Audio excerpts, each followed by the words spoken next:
আমিনুল মক্কেলা নগর নিবাসী মোহাম্মদ মফিজুর রহমানের পুত্র সাব্বির হোসেনের শহীদ 1 লক্ষ টাকা দেনমোহরানায় এই বিভাগ আদি থাকিয়া আমাকে উকিল নিযুক্ত করিয়া কবল আছে।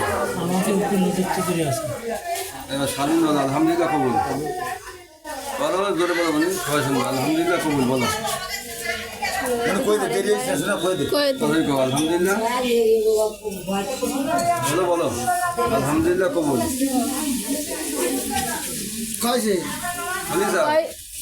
শুনেছি না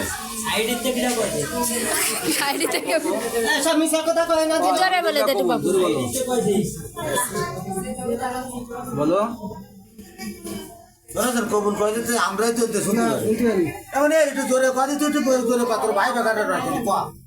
জোরে আরে হাসতে কথা বলছেন আলহামদুলিল্লাহ এরা কই বেড়াচ্ছে বলো বলো আলহামদুলিল্লাহ এবার শুনেছি আমিন নাম লিখে রাখো না রাইতে কইছে সাক্ষী শুনে যাও দেখা